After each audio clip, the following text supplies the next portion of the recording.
नमस्कार, मैं हूं जल्पा क्षत्रिय और आप देख रहे हो राष्ट्र प्रथम। राष्ट्र की भक्ति करते हैं, किसी पक्ष की भक्ति नहीं।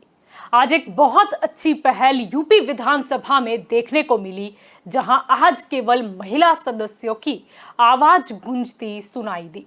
महिला विधायक अपना विषय भी रखती नजर आई।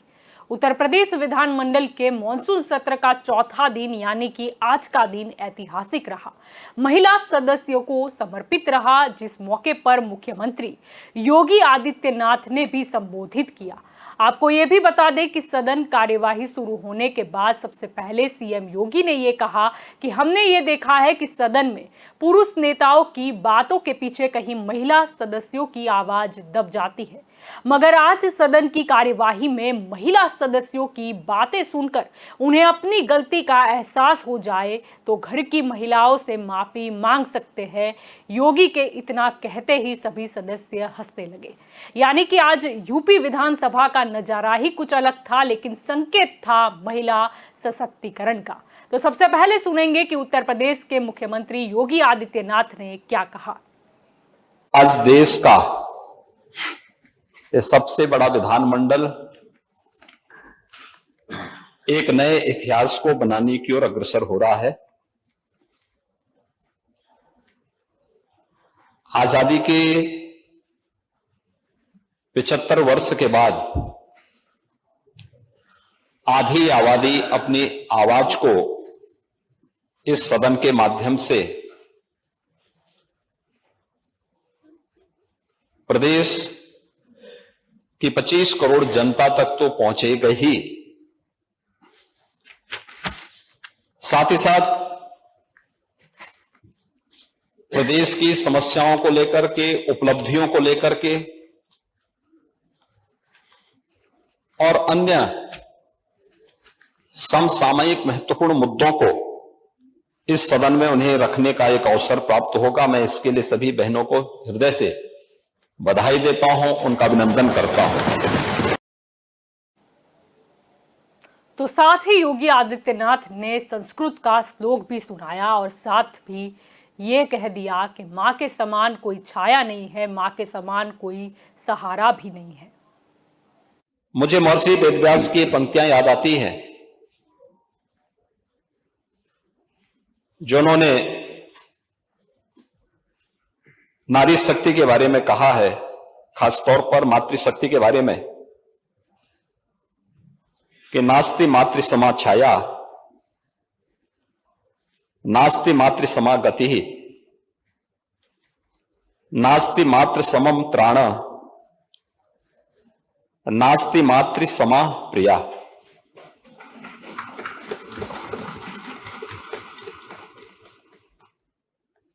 यानी मां के समान कोई छाया नहीं है, मां के समान कोई सहारा भी नहीं है, मां के समान कोई रक्षक नहीं है और मां के समान कोई प्रिय भी नहीं होता है। और मुझे लगता है कि मातृशक्ति के प्रति अगर ये भाव हर नागरिक के मन में आ जाए तो मुझे लगता है कि कुछ भी असंभव नहीं है। सीएम योगी ने सभी महिला विधायकों के नाम एक पत्र भी लिखा था, जिसमें लिखा था, मिशन शक्ति के अंतर्गत केंद्र एवं राज्य सरकार की महिला सशक्तिकरण से जुड़ी योजनाओं और कार्यक्रमों के प्रभावी क्रियान्वयन से देश और दुनिया में उत्तर प्रदेश के बारे में सोच बदली है। पिछले 5.5 सालों में उत्तर प्रदेश सरकार ने महिलाओं की सुरक्षा और सम्मान को सुनिश्चित किया है। सरकार ने अपने स्तर पर कदम बढ़ाए हैं। मैंने एक पत्रक भी दोनों माननीय सदन के सभी माननीय महिला सदस्यों को पास भेजा है। मिशन शक्ति के रूप में एक जो नया कार्यक्रम राज्य सरकार के स्तर पर हम लोग संचालित कर रहे हैं और इस कुशलतापूर्वक संचालित हो रहा है। इसके परिणाम भी हम सबके सामने हैं कि केंद्र और राज्य सरकार के द्वारा महिला सशक्तिकरण के लिए, महिला सुरक्षा, महिला सम्मान और महिला स्वावलंबन इनसे संबंधित जो मुद्दे हैं उन पर क्या क्या कदम उठाए गए हैं, चाहे वह बेटी के जन्म लेने से लेकर के और बेटी के विवाह होने तक, मुख्यमंत्री कन्या सुमंगला योजना, मुख्यमंत्री सामूहिक विवाह की योजना, निराश्रित महिला पेंशन की योजना में वृद्धि करते हुए उसके दायरे को बढ़ाने का कार्यक्रम, उत्तर प्रदेश में राज्य ग्रामीण आजीविका मिशन के माध्यम से जो कार्यक्रम चल रहे हैं, जिसको हमने काफी सशक्त करने की दिशा में कदम बढ़ाए हैं, जिसमें पोषण मिशन के साथ ग्रामीण आजीविका मिशन की बहनों को जोड़ना। अगर गांव में कोटे का विवाद होता है तो अनावश्यक इस मामले को आगे बढ़ाने की बजाय गांव की महिला स्वयंसेवी समूह को ही वहां का राशन कोटा का संचालन करने का अधिकार दे देना। बैंकिंग कॉरस्पॉन्डेंट सखी, बैंकिंग कॉरस्पॉन्डेंट सखी में मैं प्रदेश के सभी ग्राम पंचायतों में एक महिला गांव के बैंक के लेन देन के पूरे कार्य को संचालित करेगी और 33,000 से अधिक बहनें इस कार्य के साथ जुटी हैं। और मुझे बताते हुए प्रसन्नता है कि सुल्तानपुर की तो एक बहन ऐसी है जो इसमें 3 लाख रुपए सालाना कमा भी रही है, स्वयं का इनकम कर रही है, 3 लाख रुपए सालाना। महिला स्वावलंबन का एक आदर्श उदाहरण है। तो सामने नेता प्रतिपक्ष अखिलेश ने भी राम मनोहर लोहिया के नारे से नारी शक्ति को बधाई दी।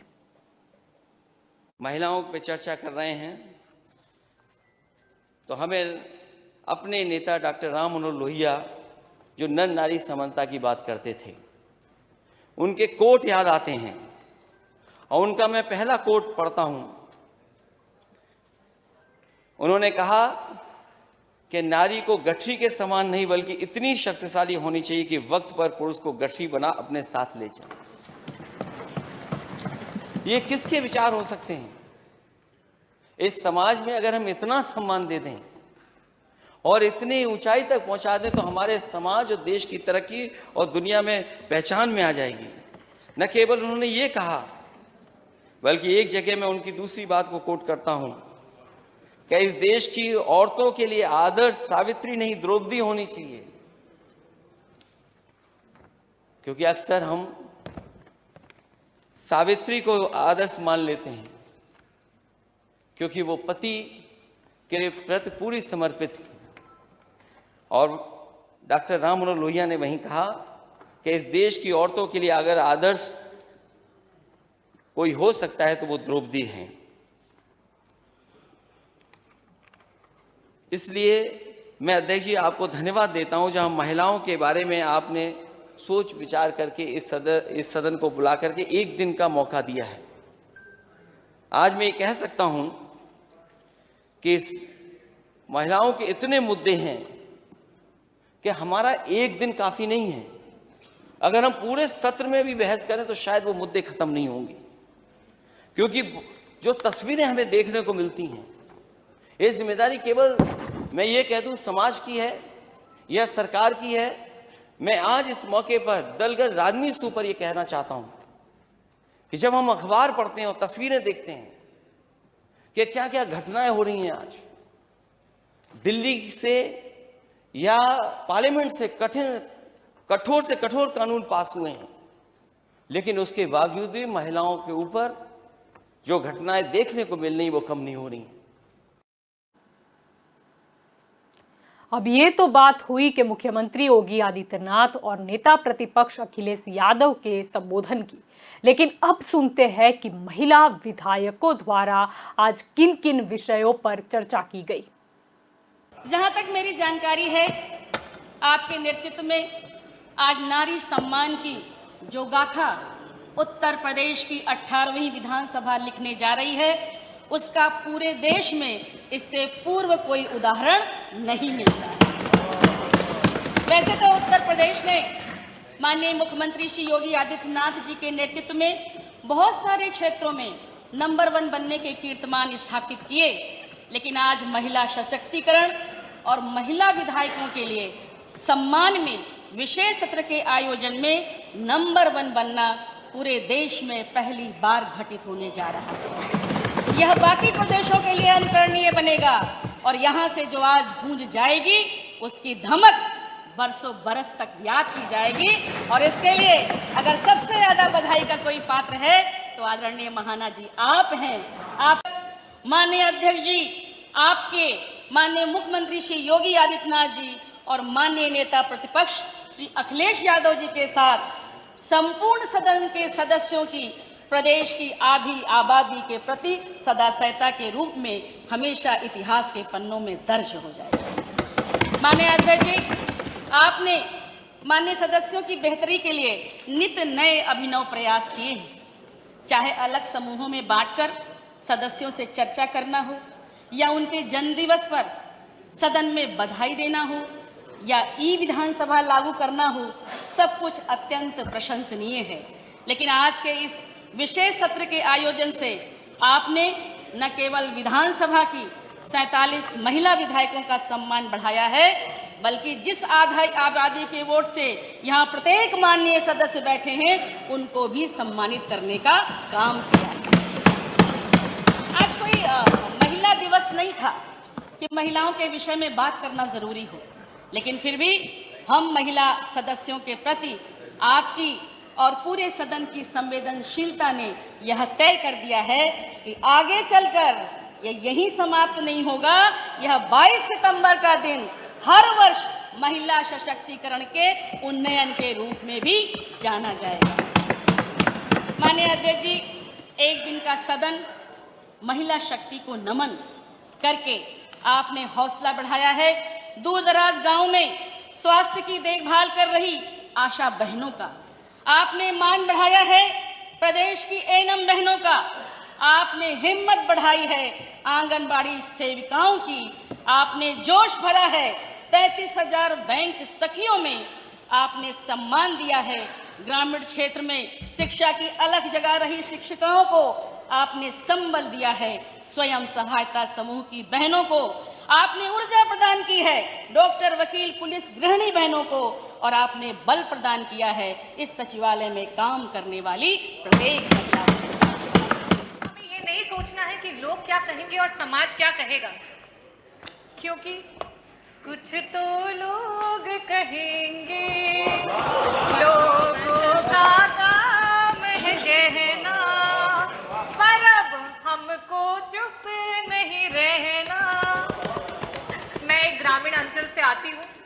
मैं आज जो मुझे मौका मिला है उसके माध्यम से अपने विधानसभा की सारी मेरी माताओं और बहनों को दिल से धन्यवाद करती हूँ कि उन्होंने मुझ पे इतना भरोसा जताया और मुझे जिता करके यहाँ पे भेजा। मैं साथ ही साथ ये भी बोलना चाहती हूँ कि आज हम भारतीय बड़े आधुनिक बनते हैं, हर बात पे बड़ी बेबाकी से चर्चा करते हैं, लेकिन जब बात आती है महिला के सशक्तिकरण की तो ना जाने हम क्यों चुप्पी साध लेते हैं। हम क्यों भूल जाते हैं कि भारत की आजादी में महिलाओं का बलिदान कहीं से कम नहीं था। चाहे वो रानी लक्ष्मी बाई रही हो, चाहे वो झलकारी देवी रही हो, चाहे महारानी अहिल्याबाई होलकर रही हो, चाहे ज्योतिबा फूले जी रही हो, और साथ ही साथ चाहे वो मातंगी देवी रही हो जिन्होंने वंदे मातरम कहते कहते अपने प्राणों की आहुति दे दी, चाहे वो कनकलता रही हो जिन्होंने 17 साल की उम्र में हाथ में राष्ट्रीय ध्वज को लिए वीर गति को प्राप्त हो गई हो। हमें उन बातों को नहीं भूलना चाहिए और शायद इन्हीं बातों को भूलने की वजह से आज महिलाएं पीछे छूटती चली जा रही हैं। तो मेरी विधानसभा का एक ऐसा गांव था जिसमें 5, 6, 7 मैंने लगातार पत्र बनाए। तो मैंने सोचा कि ऐसा क्या बात है कि केवल इसी गांव में सबसे ज़्यादा कैंसर के मरीज हैं। तो मैं माननीय मुख्यमंत्री जी का धन्यवाद देना चाहूँगी। जब मैंने प्रशासन में अधिकारियों को इस बात से अवगत कराया तो उन्होंने वहाँ पे मुख्य चिकित्सा अधिकारी और जिलाधिकारी महोदय के साथ मिलकर एक टीम का गठन किया और उस गांव के सॉइल, मिट्टी और पानी का जांच किया और मेरे निवेदन पे जो भी परिवार के सदस्य हैं उनका नियमित रूप से जांच हो रही है। इसलिए मैं माननीय हमारी सदस्य, हमारी मित्र डॉक्टर रागिनी को यह भी अवगत कराना चाहती हूं कि मुख्यमंत्री राहत कोष से जो भी पत्र हमने लिखकर भेजा है उसका हमारे विधानसभा क्षेत्र के लोगों को अनुदान मिला है। इसके लिए मैं माननीय मुख्यमंत्री जी का बहुत बहुत आभार व्यक्त करूंगी। बताइए। 70 साल की सबसे ज्यादा महंगाई के दौर से ये देश और प्रदेश गुजर रहा है। आज अगर हम बात करें रसोई की तो साग सब्जी की महंगाई 13.23% बढ़ी है। सरसों का तेल जो 80 रुपए में था वो 200 रुपए के पार चला गया। दुग्ध जितने पदार्थ है, दही हो, छाछ हो, उन सब पर आज कई गुना दाम उनका भी बढ़ गया। सबसे ज्यादा मुश्किल पौष्टिक भोजन बनाकर एक गृहिणी को अपने परिवार को स्वस्थ रखने की सबसे बड़ी चुनौती आज के समय में, और जो सबसे बड़ी समस्या है, उज्ज्वला योजना इस भारतीय जनता पार्टी की सबसे बड़ी योजना लेकर आए थे 2019 में। उस वक्त गैस सिलेंडर के दाम 400 रुपए थे, उस पर सब्सिडी देने की भी बात कही थी, पर जैसे 2019 का चुनाव समाप्त हुआ, मुझे याद है बड़ी बड़ी मीटिंगों में भारतीय जनता पार्टी के वरिष्ठ नेता कहते थे कि ये योजना इसलिए लाई गई है ताकि जो वर्षों से महिलाएं चूल्हे पे खाना बना रही है और जो आंसू उनके निकल रहे हैं उनको पोंछने के लिए ये योजना लाई। पर मैं आज पूछना चाहती हूँ, वो 400 रुपए का सिलेंडर जब भराती थी और आज जब वो 1000 से 1200 का सिलेंडर भरा रही है, तो जो खून के आंसू वो गृहिणी रो रही है उसको कौन पोंछेगा? उसका सीधा असर अगर पड़ रहा है तो हमारी रसोई की अर्थव्यवस्था पर। आज महिलाएं जिन्होंने सिलेंडर, इस मानसून सत्र ने जो 18वीं विधानसभा 22 सितंबर को है, इसने देश ही नहीं दुनिया का भी मानसून बदला है। महिलाएं क्या होती हैं ये तो प्रत्येक घर में रहने वाले लोग सब जानते ही हैं। मैं समझती हूँ, अपनी 4 लाइनें कहकर अपनी बात शुरू करती हूँ। कहते हैं कि हंसकर सह जाऊं कष्टों को, वो अंतर शक्ति जगाने दो, मत करो भ्रूण हत्या मेरी, वो बंद कली खिल जाने दो, बस इतनी विनती है माँ दुनिया में मुझको आने दो, जीने का अधिकार मुझे दो, बस थोड़ा सा प्यार मुझे दो, बस थोड़ा सा प्यार मुझे दो। आदरणीय मोदी जी ने अपने भाषण में कहा कि दोबारा सरकार बनाने का मौका महिलाओं के वरद आशीर्वाद से मिला है। योगी जी ने कहा कि महिलाओं ने दोबारा उनकी सरकार बना दी, और मैं समझती हूँ कि विपक्ष के लोग शायद उन महिलाओं की ताकत को नहीं समझ पा रहे हैं। कहते हैं कि मुर्दा लोहे को भी औजार बनाने वाले, अपने आंसू को भी हथियार बनाने वाले हमको बेकार समझते हैं, वो पुराने वाले सियासतज़दा लोग हमें इस मुल्क की सरकार बनाने वाले। ये मोदी जी ने कहा, योगी जी ने भी कहा। मान्यवर, जब हम आप सभी आज महिला सशक्तिकरण की बात कर रहे हैं तो महिला को सशक्त बनाने के लिए सबसे ज़्यादा ज़रूरी है उसे पूर्ण रूप से स्वतंत्रता देना। मान्यवर, आज महिलाओं का जो सशक्त होने की बात कही जाती है वो सशक्त तभी हो सकती हैं जब उन्हें अपने निर्णय किसी भी बंधन से मुक्त होकर पूर्ण रूप से अपने निर्णय लेने की आज़ादी हो। मान्यवर, हमारे समाज में कहीं भी महिला को निर्णय लेने की आज़ादी नहीं है। हर रूप में, हर अवस्था में किसी न किसी रूप में एक पुरुष उसका निर्णय लेने के लिए तत्पर रहता है, चाहे वो पिता के रूप में हो, चाहे पति के रूप में हो, चाहे पुत्र के रूप में हो। कभी भी महिलाएं अपने निर्णयों को उस तरह से फुल्ली कॉन्फिडेंट होकर नहीं रख पाती, और न ही परिवार या समाज उनके निर्णयों को उतना गंभीरता से लेता है। मान्यवर, हमें उसी आत्मनिर्भरता को, उसी कॉन्फिडेंस को महिलाओं में जगाना है। ये सरकार की जिम्मेदारी है कि महिलाओं को वो ज़रूरी कॉन्फिडेंस दे, और ये ज़रूरी कॉन्फिडेंस लाने के लिए उन्हें आत्मनिर्भर करना होगा। तो यूपी और महिला सशक्तिकरण की बात कर ही रहे हैं तो नजर करते हैं कि महिला विधायकों की कितनी तादाद बड़ी है। जो संख्या ही कह जाती है कि एक्टिव राजनीति में महिलाओं की संख्या यूपी में कितनी बड़ी है। सबसे पहले नजर करते हैं तो वर्ष 1952 में महिला विधायकों की संख्या 20 थी। वर्ष 1957 में महिला विधायकों की संख्या 18 थी। वर्ष 1962 में महिला विधायकों की संख्या 20 थी। वर्ष 1967 में महिला विधायक 6 थी। वर्ष 1969 में महिला विधायकों की संख्या 18 थी। वर्ष 1974 महिला विधायक 21 थी। वर्ष 1977 महिला विधायकों की संख्या 11 थी। वर्ष 1980 महिला विधायक 23 थी। वर्ष 1985 महिला विधायकों की संख्या 31 तक पहुंची। वर्ष 1989 ये संख्या 18 हो गई। वर्ष 1991 महिला विधायकों की संख्या 10 हो गई। वर्ष 1993 महिला विधायकों की संख्या 14 हुई। वर्ष 1996 महिला विधायक 20 थी।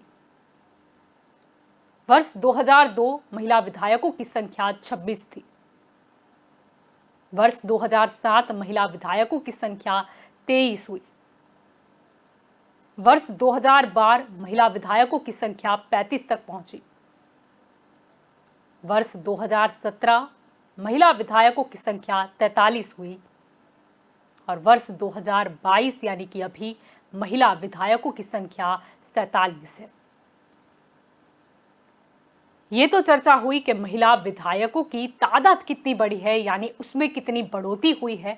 और साथ ही अब हम नजर ये भी करते हैं कि भारत में पहली बार यूपी में ही महिला मुख्यमंत्री चुनी गई थी। आपको बता दें कि उत्तर प्रदेश को पहली महिला मुख्यमंत्री वर्ष 1963 में ही मिल गई थी, जब कांग्रेस ने सुचेता कृपलानी को यह जिम्मेदारी दी थी।